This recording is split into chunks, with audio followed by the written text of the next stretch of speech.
Life in a rundown shack in Mexico, Esteban Toledo is now a mainstay on the PGA Tour. And the journey that brought him there is the stuff of which dreams are made.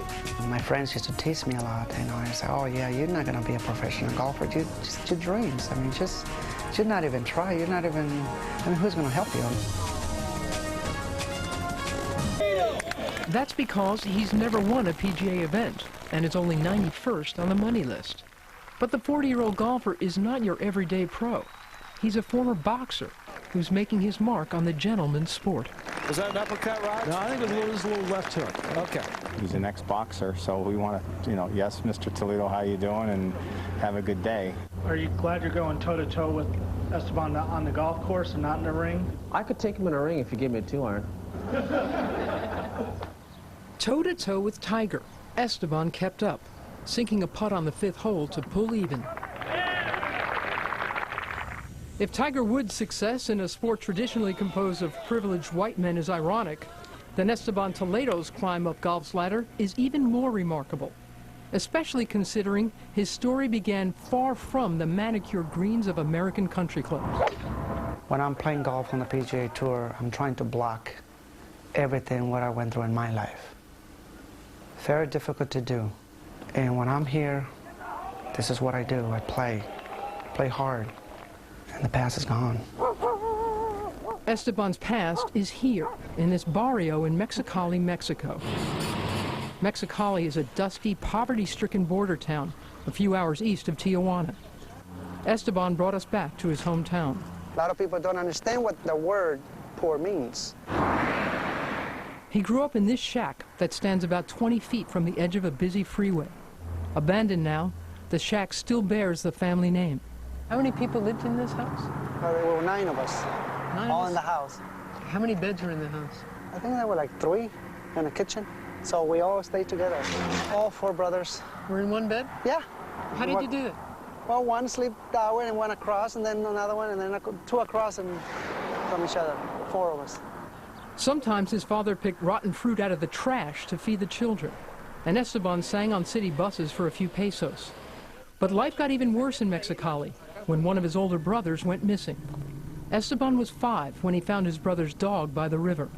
The dog was looking down in the water, but I didn't know why. And then my brother started coming up. So it was kind of tough, it was painful, especially my mother, who was right there watching the whole thing. Daniel Toledo had been beaten to death and dumped in the river. The police never found his killer. Compounding the tragedy, Esteban's father died of a heart attack that same year. So the children took to the streets to fend for themselves. Esteban was small and had a speech impediment, an easy target for bullies. So in this neighborhood you used to get beat up? All the time, every day. So he followed one of his brothers to a boxing gym to learn how to fight. Esteban took to the sport quickly.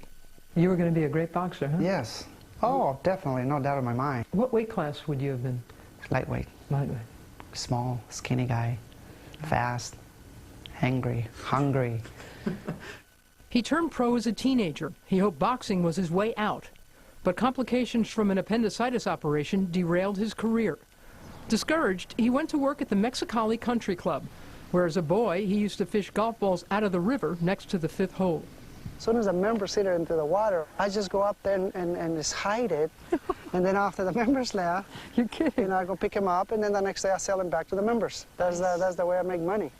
Then one day, he found a piece of garbage that would change his life. I found a 7-iron after some guy left it on the golf course. I picked him up, and I looked at it, and I said, what is this? What should I do with this? So I find a ball, so I just trying to play. After his boxing career ended, he began watching the golf greats on TV at the country club. Tom Watson, Ben Crenshaw. He snuck onto the course after the members left and practiced until sunset. My friends used to tease me a lot, you know, and say, oh yeah, you're not going to be a professional golfer, just your dreams. I mean, you're not even try, you're not even, I mean, who's going to help you? Little did he know, help was on the way. Members of Esteban's extended family reached out to a wealthy California businessman named John Minnis. Inquiries came back to us that there was a boy in Mexico that wanted to come to the United States and learn English. He offered to house him and help educate him. What made you do it? It just happened. To me, it was like an angel that God sent me. Esteban was on the first bus out. He had no English? Zero. Zero. Yeah. And your Spanish wasn't? Zero. Zero. Very near zero. I did know one sentence. Let's have it. Pasa la mantequilla, por favor. Pass the butter. Please. Please. They worked through their language barrier, and John Minnis brought Esteban to his new home. We're climbing all the way to the top of the mountain, and we got this beautiful home. And I said, no, there's no way they can live here. And it's the most gorgeous house I've ever been in my life. That was like a castle. All he brought across the border were some clothes and his dilapidated golf bag. Seeing that Esteban was a golfer, John brought him to a course the next day. You didn't know how good he was? I had no idea. So he got on the tee, but he went to the back of behind the blue tees, and as far back as we could get. And he hit the drive, and he hit it on the green on a 4-par. What do you think? I thought it was pretty awesome. But while his life had taken a fairy tale turn, Esteban missed Mexicali. I miss my house, my friends.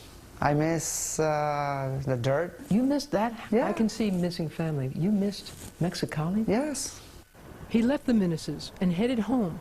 But when he got there, his older sister Lupe sat him down for a talk. You have to go back. What else are you going to do here? There's nothing here. Don't make the same mistake that we made. And I think it was the greatest advice Lupe ever gave me.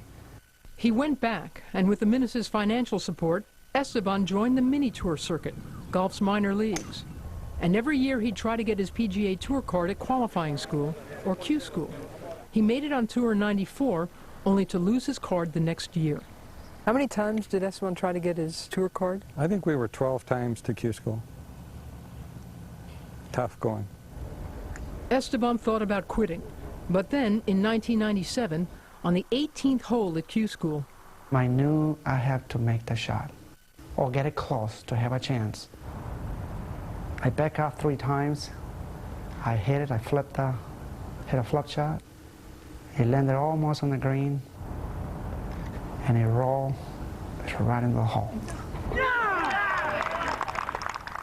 I was crying. I just looked up and I said, thank you, God. It's the greatest shot I ever made in my life. Esteban earned his tour card and the coveted PGA money clip that acts as an ID for the players. But he would soon realize that getting on tour and being accepted on tour are 2 entirely different things. In the first 2 years, a lot of people thought I was just a caddy. I don't know why. Maybe my black hair, or my color, or whatever. I don't know. But how often have you been mistaken, like trying to get into a country club where they say, what's this little Mexican guy doing here?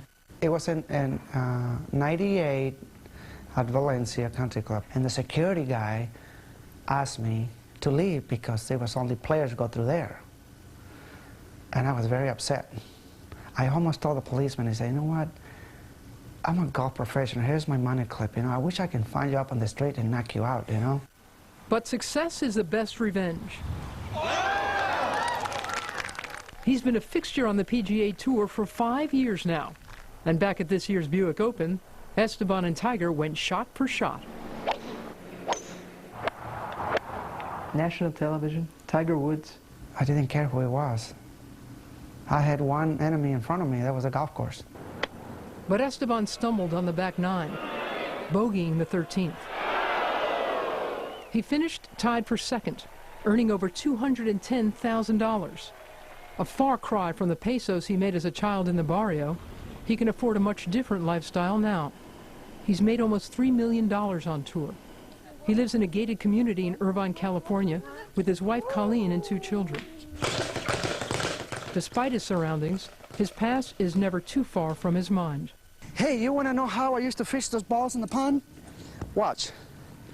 See, pretend that there's a lot of water, but as soon as I touch it, I go like this,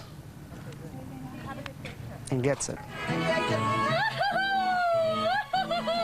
Esteban visits his family in Mexicali a couple of times a year. We met his sister Lupe, the one who told him to go back to the United States. I told her someday I'm going to be very rich, and everybody say that I was crazy. Loco.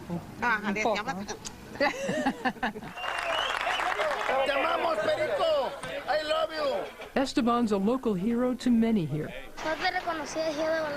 They're very proud of me driving a brand new car. You know these guys Of forever? course. You know the guy in the green? We used to fight each other. ¿Qué pasó? Hey. This guy? Hey. Te miré que venía y qué onda, Esteban. He's so happy that I haven't forget where I came from. He donates toys and clothes, and Mexicali is starting to look like a PGA pro shop. He also plans to build a church in his old neighborhood. It's going to be a wall all the way to the freeway so it can be safe. He wants the church to be a refuge, a place of hope, and a place where hope's in short supply. Some of them, they just drink because there's just nothing else to do. They don't know how to make things possible. See, in Mexico, it's different. All we want to do is work. And my job is to go play golf and hit the ball and the hole. So I take care of my wife and my 2 kids. I love this country, I love my family, but I'm from Mexico. Knocking the door, hey guys, follow me. Esteban Toledo can do it. Everybody can do it.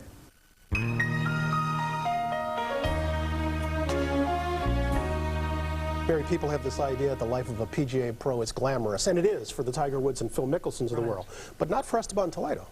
It's impossible. I don't know how people do that. You know, he's in the top 100, but you have to stay in the top 125 in prize money, PGA prize money. So he has to keep playing every He's week. just got to keep playing. He played 32 tournaments this year, made 21 cuts, made about $750,000, but he is always on the road. He drives an awful lot. He's not taking the private plane each site. Not even a little bit. No, that's a rough ride. What's his relationship these days with John Minnis, the man who helped him out? Well, John Minnis pretty much, Saved his life. He did save his life, and in fact, he lived